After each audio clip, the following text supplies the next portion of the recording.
Eske ADF inaweza kuwa na nguvu kupita FARDC ya Nord ya nani ya Kongo mzima?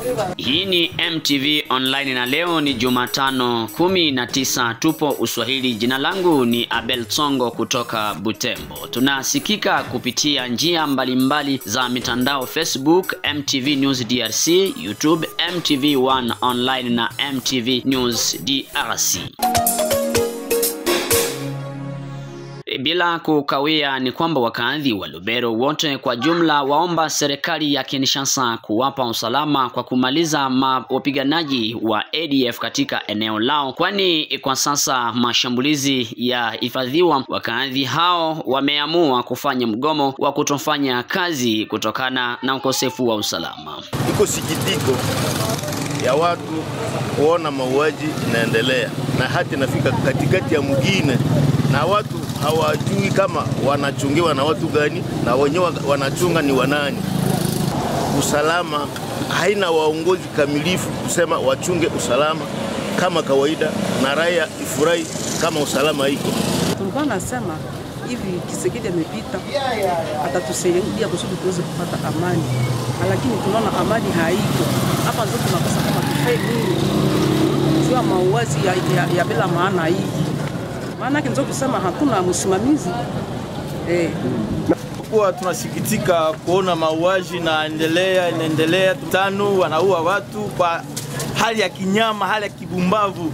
Tunakosa kama askari wetu kwa hii hali yote baada ya miaka 5 hawayaweza kusema wanaweza maîtriser situation, kusema wanaangalia kwa watu wiko nakufa kila siku. Hawafungula offensive contre ADF. Eske ADF inaweza kuwa na nguvu kupita FARDC ya Nord ya nani ya Kongo mzima? Mwisho kwa serikali wale tu ndio tunaweza lilia, lakini bazidi ndio kufanya na patrui sana, sababu hatuna ya kusema. Gouvernement tunaona kama mgouvernement muko watu wengine wanatuua na muko na watu wengine wanatukombania.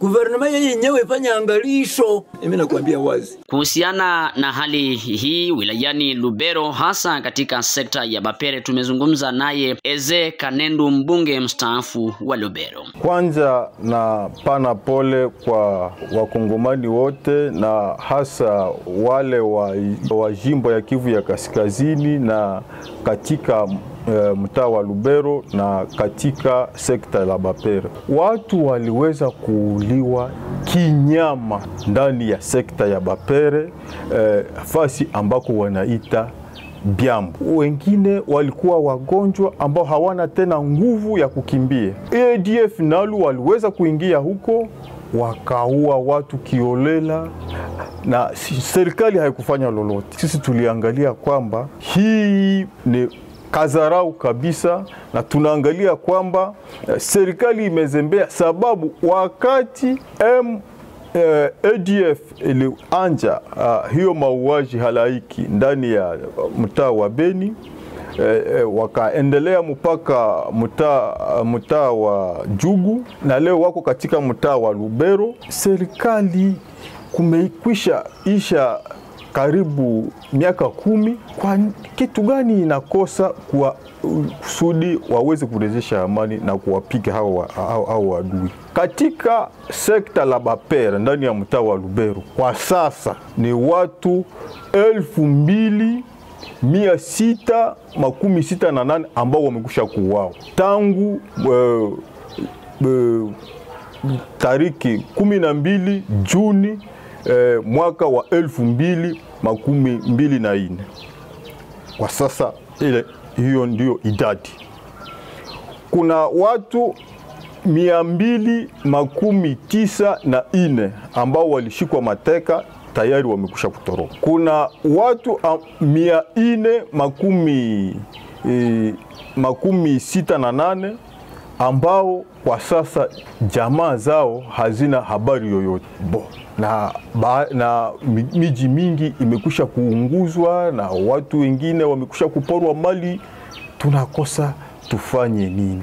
Kuna operesheni ambazo wanaita Suja ambazo zinafanyika kati ya EPDF na askari wa Jamhuri ya Kidemokrasia ya Kongo na zikishindikizwa pia na wale wa wazalendo.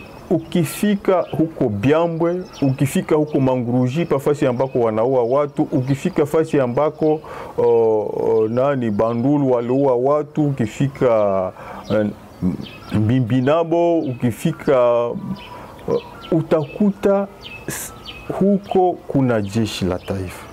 Utaona kuna jeshi ya Uganda, hiyo UPDF. Lakini utaona kwamba kuna namna ya uzembe, hiyo mkazo ambayo waliweza kutia kwa kupigana na M23, antuka hawajawahi kufanya hivyo ndani ya hizo operesheni. Sababu hizo operesheni za kupika M23 waliweza kupandisha ndege juu, iliweza kuwasaka. Tuliangalia M23 ilikuwa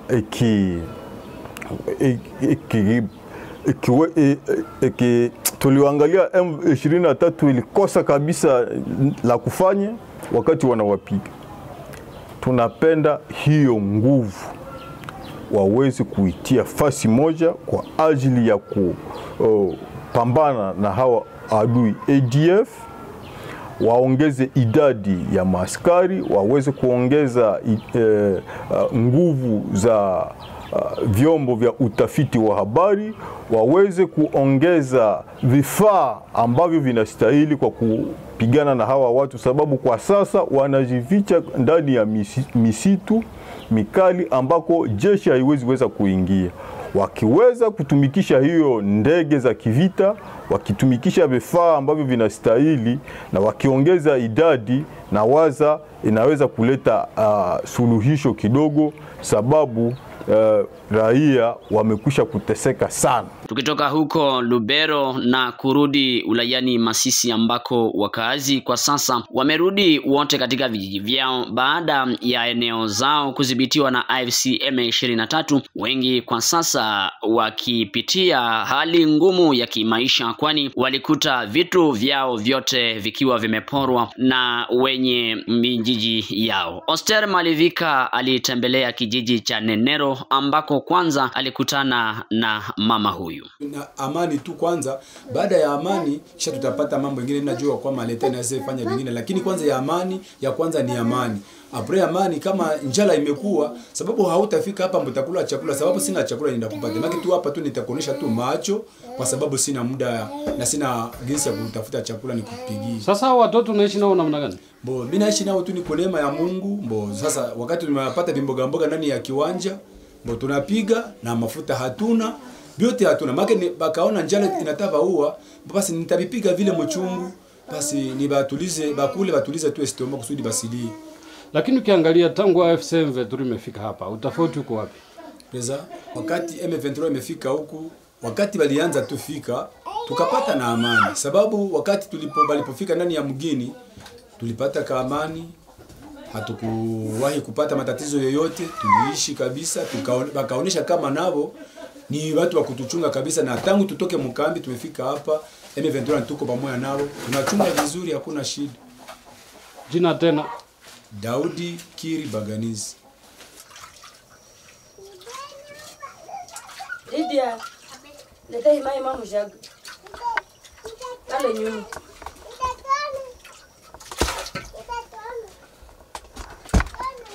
Hivi mama, unasema hapa ni wapi? Hapa ni Nenero. Nenero. Nenero. Nielezee hapa kwenye huko. Humu ni mwako ama ni? Ni mwangu. Na mnavuya hivi? Baki hapa vitu kuna tia bashe. Hapo yake. Lakini huko kote mipepeo natoka kule. Na hapa sama nashuka. Mimi natengeneza hapa. Unasema? Sama natoka huko, mimi nachimba huko mjumbe na napatelea hapa. Maisha iko hapa namna gani? Maisha yako mbaya. Nitema kule. Ulikuwa kama mkambi? Mlitoka kama mkambi siku gani na umefanya siku ngapi hapa? Tulitoka kule mwezi ya pili. Mkambi? Na hapa unaishi namna gani? Hapa Nenero. Hapa tunauza chakula au nyumba au nifika washabomola. Lakini tunaishi tu maisha ya tabu. Ndio mnaweza omba nini? Atujenge. Watujengee msaada kutujengea.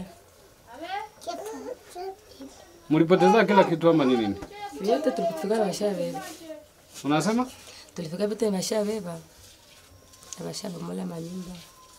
Kila kitu ni washabeba maana tulifika huko maana tu ni hakuna kitu. Sasa niambie unafanyaka nini huko? Gisa tu unapaona tu. Unasema unalalaka huko? Ndio. Wapi? Mimi natia basha hapa hivi. Na blanketi najifunika.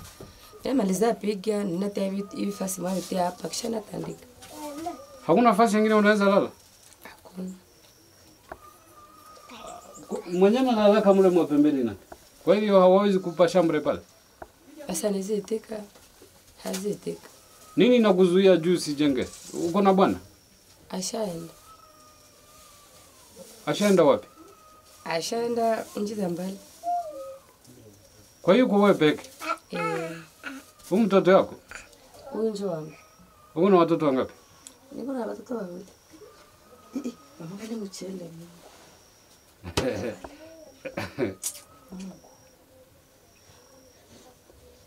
Mpige. Wewe, anasema mama kale mchele. Kama mtakula nini muone? Umemwanga mchele? Tokea. Hivi kwa wengine yenyewe unaweza nunua? Hakuna. Sina makuta. Lakini iko karibu. Hivi ilikuwa ya ngapi? Ilikuwa sensa. Seng safra. Tokea. Unakulia seng safra? Asa niko sawa. Sawa. Merci papa. Mungu akubariki. Yes, Mungu akubariki babangu. Pole pole. Mwache ndio mauzo mengine. Mbona hii maisha yenu magumu hapa? Maisha yetu ni magumu hapa maana hawezi.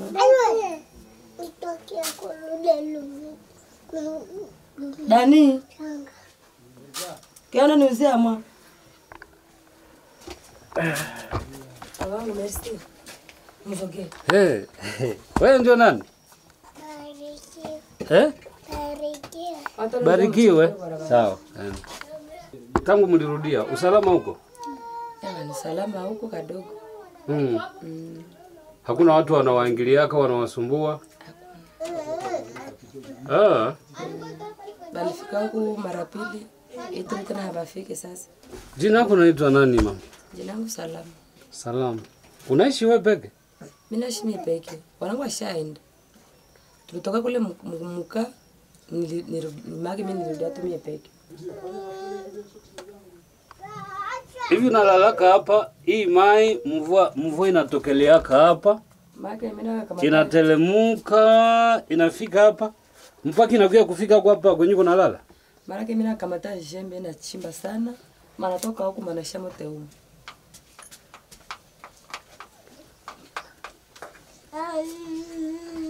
Lakini kuna blanketi. Hakuna. Kisha unajifunika nini? Nifunika vikwembe. Na vigoma vya mtoto. Unasema? Najifunika vikwembe. Nifute mai. Kwa sababu mna mai, mwatate. Hausikiake baridi, mbona huku kuna milima sana? Basi nikuvumilia, kisha nife nini? Hapa Nenero na mpaka kufika kule Saki. Ni kilomita ngapi? Iko saa tunapata ya saa 2 kwa miguu. Saa 2 kwa miguu. Anagombania mke. Unasema jina lako nani? Barikiwa. Nani? Barikiwa. Barikiwa. Kwa nyumba ni wapi? Kwetu. Kwetu ni Saki. Kwenu ni Sake? Sema kwenu ni hapa. Kisha kunafanya huku nini? Unasema nini? Sasa hii utaifanya nini? Hii mavitika. Hiki sinata kipiga, kibitika cha mazizi. Mnakulaka hivi? Hizi nikikata nikitema hapa hivi hapa nitapigia mtoto au Sasa hivi unapiga nini? Hii ni maji ya mchele bana, inatakumbuka. pamoja na kuomba msaada kutoka kwa wafadhili. Wakaadhi kwa jumla wakiomba amani na usalama. Msikilizaji na mtazamaji wa MTV1 Online, ni hayo kwa siku ya leo. Asante kuwa ulitoa muda wako kuungana nasi tangu mwanzo hadi mwisho. Na kwa niaba ya wote waliofanikisha matangazo haya, mimi ni Abel Tsongo nikiwa hapa jijini Butembo, mashariki mwa Jamhuri ya Kidemokrasia ya Kongo. Hadi wakati mwingine, kwaheri.